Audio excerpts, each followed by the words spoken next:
Պարոն Սահակյանի ձերբակալման մասին առաջինը դուք եք ահազանգել, որ ըստ էության ձեզ հետ կապ է հաստատել պարոն Սահակյանը, որ իրեն ձերբակալել են եւ հայտնի արտահայտությունը դուք տեսել եք հեռուստատեսությամբ, երբ որ հրապարակեց, թե պարոն Սահակյանը ինչ արտահայտություն հնչեցեց, որից հետո անմիջապես գործի անցան իրավապահ մարմինները։ Կխնդրեի մանրակրկիտ պատմեք, թե որ ժամին ձեզ զանգահարեց, ինչ է տեղի ունեցել եւ առասակ հարցազրույցից առաջ դուք իր հետ զրույց ունեցաք իր հարցազրույցի մասով, թե այդ ինչ բարդությունների մասին է կամ ինչ է սպասվում Հայաստանին, որ միգուցե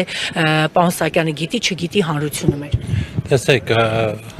Հովիկը ինձ զանգահարել է երեկոյան 10:30-ի սահմաններում։ Անմիջապես զանգահարելուց հետո ես գրեցի, ինքը ինձ զանգահարեց, ասաց, որ օդանավակայանում եմ, այստեղ ձերբակալում են եւ զգացի, որ ինչ որ նույնիսկ կողքից աղմուկ էր լսվում, ինքը հանգիստ չէր կարող այդ բանը խոսել, բայց հետո մի քիչ անց ավելի հանգիստ սկսեցին խոսել։ Մի որոշ ժամանակ ինքը կապի մեջ էր, հեռախոսը իր մոտ էր, ոչ մի սահմանափակում չուներ, բացի նրանից, որ տարել է ինչ որ առանձնասենյակում պահում էին եւ ասում էին, որ սպասում են ոստիկանների ժամանելուն։ Այդ ընթացքում մենք շփվեցինք միմյանց հետ, բայց իհարկե Հովիկի հետ շփվել եմ նաև դրանից առաջ, երբ որ ես տեսա արդեն հայտնի դարձած այդ հարցազրույցը, զանգեցի իրան, ասեցի հեռուստացույցով պիտի իմանա, որ եկել ես չես ասում եւ այլն, ու ծիծաղում էր ու ես էլ այդտեղ իսկապես շատ կատակով էլի, որ երի դու քո այդ ցինիկ ճանապարհներով, քո ցինիկ ձևերի մեջ, ասեցի ընկերական շրջապատում չես խոսացել, ամեն դեպքում բանա, իսկ ինչն է ընկերական շրջապատի խոսալու թեման, դեռ նախապես կարծեմ թե դրանից մոտ 2 շաբաթ առաջ ինքը նորից Հայաստանում է եղել, հանդիպել ենք, խոսել ենք, ինքը ասում էր, որ վիրավորված է, երբ որ մարդկանց Հայաստան եկող հայրենակիցներին դիտարկում են որպես մարդիկ, որոնք գալիս են ընդամենը բան անելու համար, դիտարկում են, որ գալիս են իբրև թե քվեարկեն ու գնան։ Ասում էր, դե հեսա ես էլ եմ, էլի գալու եմ, ինձ էլ են ասելու, եկար քվեարկես գնացել, մի հատ եք ասեն, քեզ բերել են կամ քեզ տանում են, ինքը դրանից վիրավորված էր, որ նման վերաբերմունք կա, Հովհաննեսը դրանից վիրավորվելու իրականում շատ առիթներ ունի։ Հովհաննեսը 10 տարուց, ես իրեն ավելի քան 10 տարի եմ, որ ճանաչում եմ, 2014 կամ 15 թվականից։ Ինքը այն ժամանակ զբաղվում էր գործարար է, Ռուսաստանում գործարարությամբ է զբաղվում,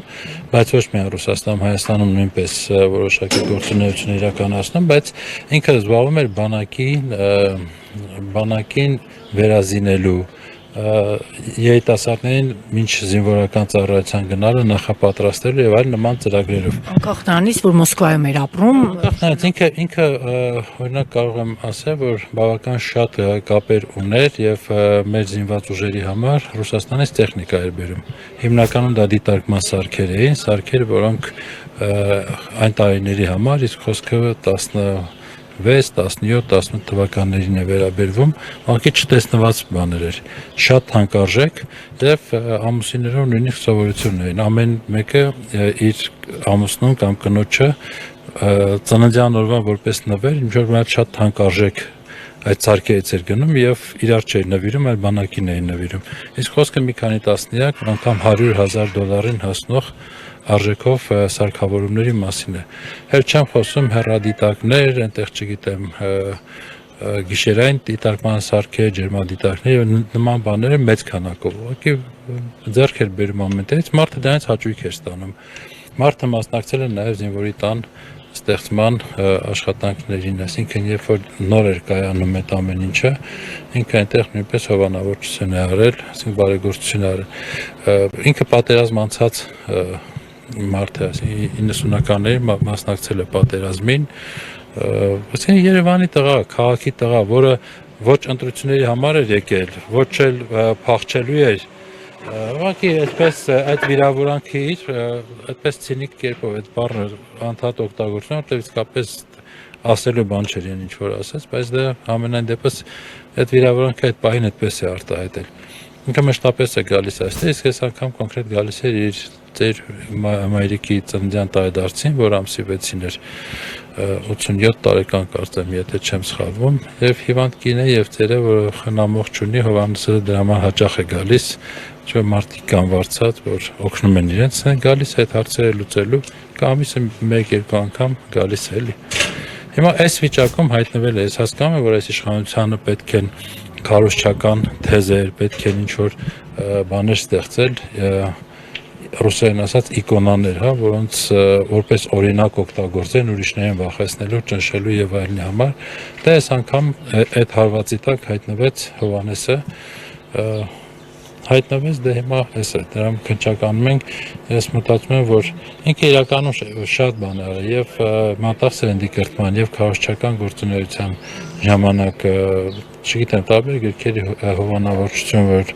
տպագրվեն եւ այլն, այսինքն հաստատ այն մարդը չէ, ում կարելի է փոխտալ, որ գա քվեարկի,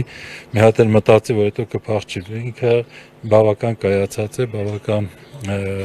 մեծ կարողություններ ունի, չի ասել օլիգարխի, բայց համենայն դեպս բավականացնում է, որ կարողանա նման բարեգործություններ անել։ Հա, շատ հիասթափված է վերջին շրջանի զարգացումներից եւ հատկապես դրսի հայրենակիցների հանդեպ այսպիսի քարոզվող վերաբերմունքից։ Հիմա դա դարձել է այդ իշխանական քարոզչության զոհն է դարձել։ Չգիտեմ, ես անկեղծ ասած չեմ սպասում, որ իշխանությունը այդպես մի շոու կանի եւ կհանդարտվի, փորձը ցույց է տալիս, որ միջև վերջ փորձում են ցույց տալ, թե ինչքան իրանք բան են, այսպես պետության պաշտպան են, հասարակության պաշտպան են եւ այլն, բայց իրականում ինչ որ անում են, դա մեր հանրության շատ մեծ հատվածի մոտ 2 միլիոն բնակչության օտարացնում են հայկական պետությունից։ Հավիկին բոլորը ճանաչում են Ռուսաստանում, գիտեն ինքը ինչքան, ինչ ուղղություններով է աշխատում, ինչ սրտացավություն ունի, ինչն է իրեն ամենաշատը մտահոգում եւ այլն, եւ ասենք նման մարդու հանդեպ երբ որ sense վերաբերմունքի են արժանանում, հաստատ ուրիշներին դաս կլինի, բայց ցավոք այդ դասը իր բացասական հետևանքները ունենալու է հենց Հայաստանի համար։ Մաշանազան, ես ուզում եմ ձեր թույլտվությամբ քչակակոմիտեի պաշտոնական հաղորդագրություն, ասում է ՀՍ-ն ըստ նախնական տվյալների տեղեկացված լինելով նախապատրաստվող հանցագործության մասին, որոնք նախատեսված է քրեական օրենսգրքի 473-րդ հոդվածի առաջին մասի հատկանիշներով հանցագործության մասին չհայտնելը իրավապահներին։ Պարոն Սահակյանը Մոսկվայից գալով կարող էր նման տեղեկություն իմանալ եւ դուք եք նշում, որ ըստ էության ինքը ավելի շատ վրդովված էր այն հանգամանքից, որ արտերկրում ապրող քաղաքացիների նկատմամբ այսպիսի վերաբերմունք կա, որ գալիս են քվեարկեն գնան, մինչդեռ հայրենիքի նկատմամբ ըստ էության սրտացավ չեն։ Տեսեք, վրդոված է, այդ վրդոմունքը նոր չէ, այսինքն մենք դրա մասին վաղուց ենք խոսել եւ այլն, այսինքն ես երբ որ տեսա Հովիկին, ես չզարմացա, ոչ էլ մտածեցի, որ ես այսինքն կալեցի դա այն կոնտեքստի մեջ, ինչը որ գիտեի, որ ինքը ինչից է վիրավորված, ինչից է դժգոհ, ինչը կուզեր, որ այդպես չլիներ։ Իսկ քննչական է այդ հաղորդագրությունները, դա գիտեք, իսկականից ամոթել է, էլի այն հին սովետական վատ ձեռագրով, որ ասում է մարդը լինի, հոդվածը կգտնվի, իմացել է, որ ասել է, որ կարող է բարդություններ լինեն, այդ էլ ապացույցը, հա, պետք է դառնա, որ եթե ասել է կարող է բարդություններ լինի, ուրեմն գիտի, որ հանցագործություն։ Բա որ է այդ հանցագործությունը, ինչու չեղավ այդ հանցագործությունը, եթե իմացել է, որ պետք է լինի։ Դատարկաբանություն է դա, ես ափսոսում եմ, որ մեր իրավապահ համակարգը իջել է այս մակարդակին։ Իջել է բառից բուն իմաստով այն սովետական ամենավատ քարոզված բարքերի, բարք բառնել է սխալ, բայց այդ մակարդակին եւ դրա հետևանքով փաստացի մարդիկ, որոնք սրտացավ են երկրի համար, որոնք օգտակար են մեր պետությանը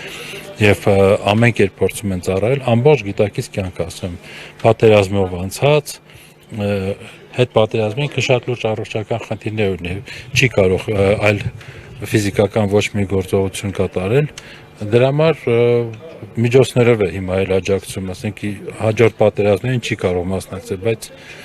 դա այդ մարդն է, էլի, այսինքն չնայած մյուս կողմից մտածում եմ, ինչքան խոսում եմ նրա առավելությունների կամ արժանինքների մասին, այնքան ասում եմ, որ համապատասխանում է այս իշխանությունների կողմից հալածվող կերպարի չափանիշներին։